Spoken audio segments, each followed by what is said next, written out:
Hey guys, and welcome back to another video. I know I said yesterday, I believe, that I wasn't actually going to end up doing the preseason practice match sims, any of videos of them, but given that I was able to catch the Swans versus Giants game, I thought I'd give you a rundown of that. I missed like the first probably 5 minutes of it, but it was only like 6-all at the time, and Chad Warner had kicked a goal, and I believe it was Angwin that had kicked the other goal, so I didn't miss terribly much. I missed 5 or so minutes.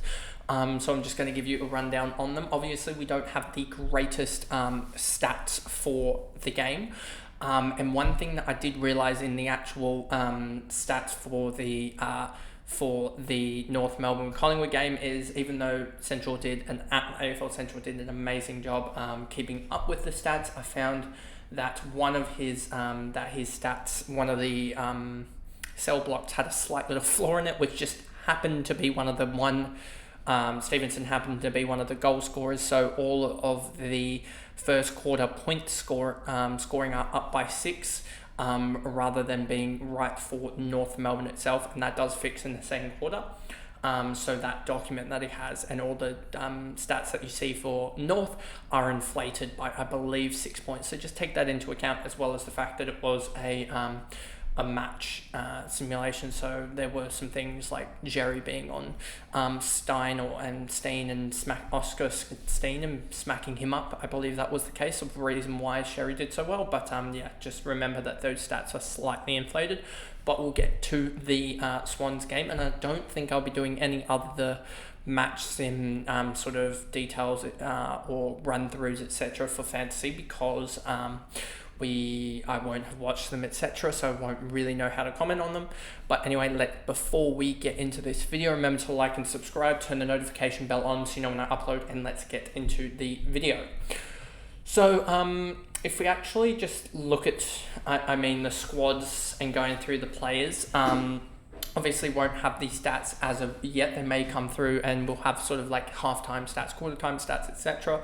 But the Swans fielded, if we actually just swap it over here, this was what the Swans sort of fielded: Chad Warner, McLean, Brodie Grundy, etc. And then you'll see the Giants squad as well. There were some notable absentees in Adams, Mills, Reid, Hamling, Aaron Francis, and I believe also Melican was out as well, and they're currently playing in the VFL game that just kicked off, I believe, between the Swans and the Giants. And then for the Giants, you had Toby Green, Finn Callahan, Nick Haynes, Perryman, and Isaac Cumming, and I don't know if the Giants, those players out, are playing in the VFL game. I don't think Adams and obviously Mills are playing in the VFL, but I do think that Reid, Hamling, Francis, and also Melican are playing in the VFL for the Swans perspective. So if we go over here quickly to this, you'll see sort of here what the stats were for quarter time, and you see that Chad Warner absolutely blitzed the field. If we just go back to this, because I want to sort of just go off this squad. So you saw Chad Warner, he actually had a really good game. I wouldn't be surprised if the stats come out and he's around about that 100 or 105 or so for the game. He seemed to really light it up, especially in the opening quarter, and he ended up, I think, with, it might have been only the one goal, might have ended up with 2 from memory. Hayden McLean, he was really good, but not really going to be fantasy relevant. It seems as though we're going to get 75-80% Brodie Grundy ruck time, I would expect. He did have a little bit lower in the first quarter, but then rounded up in the last couple of quarters, I believe. But yeah, I think Brodie Grundy will have around that 80% marker, and Brodie Grundy at 80%, he was on 69 at halftime. I expect that to lift up towards, and that 69 at halftime, I expect him to be towards, as you see here, 69 in the first half. I'm expecting him to be roughly around that 105 marker, I think, without a ruck. Another big ruck taking time off him. As you can see here, this was his first half stats here. And so yeah, you'll see here is 8 disposals, 8 tackles, 1 mark, 5 frees for, 2 frees against, and 13 hitouts. I think that's something very, very, I don't think he'll have the 8 tackles necessarily per game. 8 tackles per game in itself, obviously. But I think you'll see something very similar across the board with 15 to 20 disposals. 25 or so hit outs, sort of five tackles, 3 marks sort of areas. So that'll get him probably, don't know the math especially, but I think that would be around that 100 or so marker. And that's sort of what I'm expecting from Brodie Grundy. If he goes anything bigger than that and goes up towards that 110 marker, well then you don't need to trade him out, as simple as that. And then you've got here Isaac Heaney. He spent, I believe it was 50% CBAs across the whole game. I don't know whether that was because of Adams being out, as well as Goulden only playing basically the second half. He came on with 2 minutes to go in the first half. So I don't know whether that's just because they're trying to get Parker some forward minutes, just because they're trying to fit that extra midfielder in.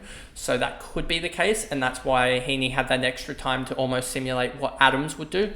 That could be the case, or whether he's going to legitimately be that 5th midfielder.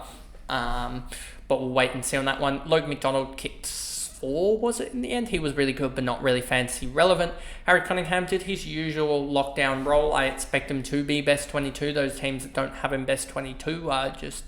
Yeah, I haven't seen many, obviously, but there are a couple floating out there that don't have Harry Cunningham. He is the lockdown defender. He allows Lloyd and Florent to do their thing. James Rowbottom, I thought he almost won the matchup with Tom Green, which winning the matchup with Tom Green is a massive effort. Don't know what he ended up with, but he would have been up there with the tackle numbers. Will Hayward, a little bit wayward early, I would say, but then came back into the game and definitely did impacted. I think he ended up with 3 or 4 goals. So yeah, he definitely was pretty good out there, definitely best 22. And so yeah, he'll be important for the Swans. But I don't know what's going to go on with his contract per se, but definitely best 22, and you can disregard teams that don't have him there. Tom Papley, I think he was lined up in the midfield quite a little bit. I don't have the exact numbers. If I go to here and we go AFL ratings, might have had it, maybe. They might have had it. Here we go, Sydney CBA, so this sort of shows you who are we looking at now? Papley. Papley didn't actually have any CBAs, it looks like, and that'll definitely be useful for the GWS when we walk through them for a little bit. So Papley, even though he definitely did have CBAs, I can tell you that, so it must have just been a little bit missed or something. But yes, he definitely did. Let's just see, quarter 1, Goulden, Sheldrick, Parker. I swear he had some CBAs. Maybe I just thought he had CBAs or not, but I swear he did in the end. Anyway, maybe it was just him coming in off the half forward, but I was pretty sure he had some CBAs at least, because I'm pretty sure he had a centre clearance at one of them, so there's that. But yeah, he was pretty good, was Tom Papley, obviously best 22, and he sort of... He was really good in the link-up play, which is what we sort of expect, but isn't going to be fantasy relevant. Angus Sheldrick, for all those people that, even though I made, I think, a video on him, etc., on, I forgot when it was exactly, but yeah, he's not going to be best 22, and without injury, I should say, and he's also very likely to be vested early on, which could actually help if there are some injuries, but yeah, it just doesn't look like it's going to be his year yet, with him just being behind all the midfielders, and it doesn't really help that that the likes of James Jordan and Taylor Adams got in the door this off season, as I think it's really stamped out his role. Ollie Florent, I thought, was almost best on ground. He was really, really good delivering the ball off halfback. I wouldn't be surprised if he ended up with a 90 or so fantasy-wise for the game. He just looked, pretty good. If we go to AFL Central, does it show us any of the stats for... he was on 52 at halftime, so yeah, just shows that he probably had a quieter third and fourth than I would say the first half, but yeah, definitely ended up doing pretty well, and I wouldn't be surprised if he goes 90 or so. But bear in mind that there was a couple guys missing, and they did go with the extra distributor off halfback in comparison to what they're usually going to do. They're going to have another key defender there, so I think it could limit him slightly early front and the likes of Braden Campbell, but it shouldn't be shouldn't disrupt it too much. Florent. Sam Wicks didn't really see him till late. I think he had a very quiet game, but yeah. But he's still best 22 just due to his tackling, etc. But I think they were trialling people in that forward position as they were trying to run through midfield, etc.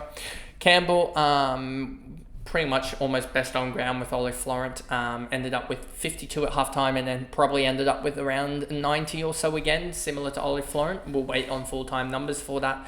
But yeah, he looked really good and should have that third wing spot as well as that extra halfback spot, which sort of kills off the Matty Roberts best 22 in my opinion with him having such a good game. So yeah, I think he is best 22 and will be that one off the interchange bench. So yeah, really happy to see him really excel in the last little bit. James Jordan, I thought he played pretty well. Ended up with, I believe, 73, which was awfully similar to the projections that we had for him. If you look at McInerney, I think McInerney is priced at 73. I just want to check that for you guys. McInerney is priced at 71, and I believe James Jordan went 73. He popped off early, and then I think he fell away a little bit. As you can see, 42 in the first half, and it seems like 31 in the second. I believe I saw somewhere that he did get the 73 from some other source, but we'll wait and see on AFL Central stats for that.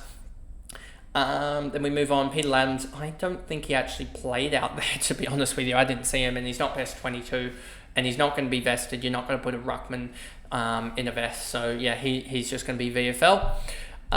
Gordon, he was very quiet, and that's probably why there's still debate about McInerney and also James Jordan, even though I think James Jordan will get the role over McInerney in my personal opinion, but I've seen some Swans fans with McInerney in their best 22, which I could see as well. So, but I think we're still a little bit uncertain with it. Obviously, it does help with us that we get to the round 0 looking at the James Jordan and also McInerney to see who makes the side. I still think James Jordan will be the one, as I thought he had a pretty good game.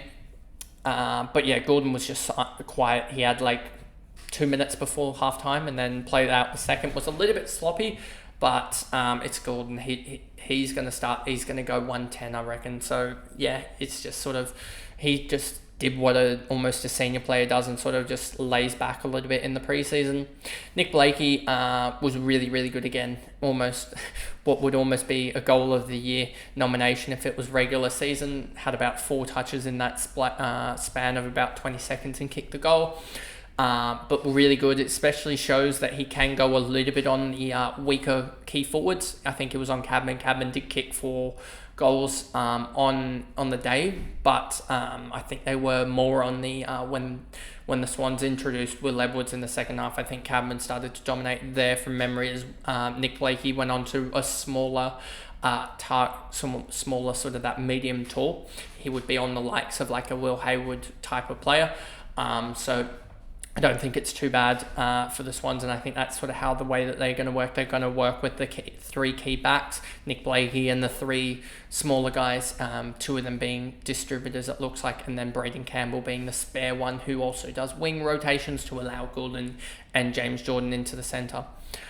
Then we move on to Dane Rampy. He didn't look the best today, but I mean, it's a trial game. There was extra, the Swans went with a little bit out of shape in the first half, where I think Dane Rampy struggled a little bit, having less sort of key defenders around him. So that's why I think he struggled a little bit, but he'll be fine in the long run. Luke Parker actually had a low CBAs. If we actually look at it again here, if we flick back between them, you will see, where is it? Sorry, that's not what I want. I wanted that one. If we go here, you'll see the CBAs for Parker, only 46%. We did say that we thought there would be a little bit of a dip, given that I expect him to start transitioning into more of a forward, given the Swans midfield, the massive midfield that they've got now. So we did only have 46%. So it will be interesting to see his true numbers, as we did see McInerney get 23%, which was weird. And I don't think he'll get that if he even plays. Jordan 26%, so you sort of saw those wingers getting a lot of time. And Heaney 50%, which I think is just going to be almost a straight swap for Adams. But I think you can sort of see that they'll have 4 guys that are sort of that 50 to 60%, and then Warner sort of in the 40s, and another winger I think in the 20s, and that's what they'll Warner in the James Jordan in the winger in the 20s, Goulden in the 40s, and then 4 big midfielders in the 50s and 60s in Rowbottom, Warner, Adams, and probably Parker, I would say. But anyway, there's that. McInerney, I think we're up to... Yeah, he had a pretty good game. I think he ended up with around about that 70 marker. Again, he looked pretty good with his run, obviously. In an open game like that, he can sort of stand out. And it's just a question of is he or James Jordan going to take up that sort of wing spot, as one of them will get into the on-field wing spot. I think I think Campbell will be the on-bench winger. But the Swans are going to have 3 wingers in my opinion, and one of them is going to be Campbell, one of them is going to be Goulden. It's just whether the third one is McInerney or is it James Jordan. We'll wait and see in round 0. At least we get that. Will Edwards, didn't really notice him to be honest, and just a VFL key position player, key defender that isn't going to do much. Tom McCartan looked pretty good, but he did get hung out to dry I think a little bit with there being less key defenders there, and obviously had a tough matchup on I think he was on Hogan. I'm pretty sure he was on Hogan, but didn't notice him. Didn't think he had too much of a bad day, to be honest. Thought he was the ever reliable Tom McCartan, so you sort of just don't notice him too much. Matty Roberts, a guy that probably a lot of people are wanting my opinion on. I just don't think he's best 22. It's as simple as that, is that when he was under pressure, he seemed to almost turn the ball over a couple of times, and when he's uncontested, he's definitely good. But I just think that this game sort of showed that that Florent and also Braden Campbell are ahead of him, and that sort of means that he's probably... It just screams green vest for him, to be honest with you. So I think he is going to be a battle with him, the winger that we were talking in the McInerney, James Jordan, and then also Angus Sheldrick. They're going to battle for that 23rd spot, in my opinion, at the moment with Mills out, and then we'll see how the dynamic changes when Mills comes back in, whenever he does. Joel Amati looked pretty good with what he did. I don't know how many goals he ended up with. I think it was 2. So yeah, he looked pretty good. Robbie Fox... I just don't like him playing up forward, as simple as that. I like him as that lockdown defender type role, and I think he's just honestly a straight swap if Cunningham goes down. Robbie Fox coming in to just lock down that sort of medium forward. And they have Jake Lloyd. He was sort of a little bit quiet. I don't know whether they wanted the ball necessarily in his hands too much in this game, as they were trying out Roberts as well as Campbell and Florent to just see how that goes as that dynamic develops, as Lloyd and Cunningham sort of in the next 12 to 24 months, we'll see how they sort of float out of the side, I would say. And then obviously with the Swans, we have the misses, the absentees that we're talking about. For the Giants, it didn't obviously take as much notice, and it's harder to take notice of the side when they have... when you don't have stats. I thought Cogs was a little bit quiet, to be honest. Cabman ended up kicking 4, but isn't going to be fantasy relevant. Lockie Whitfield, I thought it was all right. Seemed to chain up a little bit. Ash, all right. Callum Ward, again, didn't really notice him that much, to be honest with you. Let me actually look at the AFL Central just to give you the rundown on this. Let's just bring this up. Let's see, major ball winners: Whitfield, Cogs, Green, Florent, Rampy, Blakey, and then there you go for the major ball winners. So yeah, Lloyd just gets 10 and you don't even notice him, to be honest with you. And top 4 fantasy for the first half was Whitfield, Cogs, Bedford. Actually, yeah, I thought I noticed him quite a lot, so he was good. Connor Eden, Jesse Hogan got the better of, I think, a couple of our key defenders. Tom Green had a pretty quiet game on Rowbottom. Buckley was pretty dominant back there. He was almost best on ground, to be honest. And Harry Himmelberg got his, with the Swans being slightly inaccurate, got a lot of the ball through the kickouts and stuff. I thought Jacob Weir did actually pretty well. I don't know whether he's best 22. I don't want to almost comment as much on the Giants because I don't know them as well. and that's more for a Giants fan, etc., or us to just watch in round 0 to see their makeup. But I would expect, from what I've heard of Jacob Weir, that he's in and around their best 22, but I don't know the exact of it. Tom Green did his Tom Green type stuff, but it just shows that he can get limited by a tag, as I think Rowbottom ran with him, and I think that they probably both ended up around that 90 marker. Toby Bedford, as I said, I thought he had a really good game. I wouldn't be surprised if he ended up with the stats on an 80. Sam Taylor, didn't really notice him, but that's sort of the good thing about a key defender. If you don't really notice them, generally they've had a decent game. Brett Daniels, I thought, had a really good game as well. He was definitely one that got the commentators talked about a lot, and he definitely seemed to have had a decent game. Lee Collier, another one that was almost best on ground, definitely took advantage of being taller. I think he may have been on Will Hayward. So I think just that size advantage definitely helped him out, and he seemed to be intercepting quite a lot. He would have had at least 4 or 5 intercepts, I would expect. Josh Kelly, heard him at times, but don't know if he was necessarily too noticeable. Let's see, where was he? He wasn't in the top disposal getters, so yeah, we'll see about that. Then you got Jesse Hogan, dominated sort of our key defenders.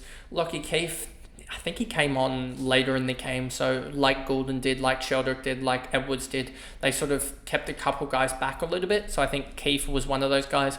Riccardi did a little bit of centre work, I believe. If we go to AFL ratings, you'll see Riccardi did a little bit. On the likes of McLean, it looks like there was almost a straight swap between, they seem to want the Grundy versus Briggs, and then the McLean versus Riccardi matchup. So there's that. And then you've got Himmelberg down back. He did all right. Harvey Thomas was a guy that got mentioned a little bit. I think the commentators were a little bit too high on him potentially getting a debut, but I don't know. I think that the likes of Darcy Jones and Toby Green and stuff, and Finn Callahan and stuff like that, need to come back into the side to see the dynamic there. But I have a feeling that they're going to knock Harvey Thomas back to the VFL. Toby McMullen, didn't really notice him. Briggs, I thought actually had even though the stats show a different thing, I thought that Briggs actually had a pretty decent game, even though the stats are probably going to show that he didn't have the best. But yeah, I thought it was generally 2 of the top sort of 6-7 ruckmen going at it, and I thought it did all right. I think just across the ground, Grundy started to get involved in a lot more non-hit out stuff that sort of brought him above Briggs in terms of AFL fantasy output. O'Halloran, I thought he got some good ball on the outside. I don't know if it was necessarily in the centre too much, 20% CBAs. Faye did a little bit, don't know his actual position, to be honest with you, and the way that they're going to run him. Connor Eden did pretty good, and then yeah, Buckley, he was outstanding, to be honest with you. Their back 6 is just so good.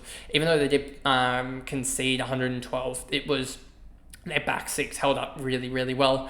The Giants, and that could have easily been a 140 type score from the Swans if they'd 1 kick accurately and 2, the Giants hadn't intercepted half the balls that came in there.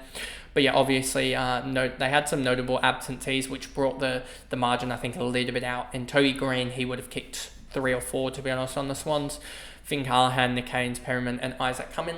But that is basically the video there of the Swans-Giants recap. It is a little bit annoying that I didn't notice the Giants as much. Maybe that's just because I don't notice their sort of them without the commentators as much. But obviously the Swans notice them a lot better. So at least I could give you the rundown there. But anyway, that is the video. And I'll see you guys in the next video, hopefully tomorrow.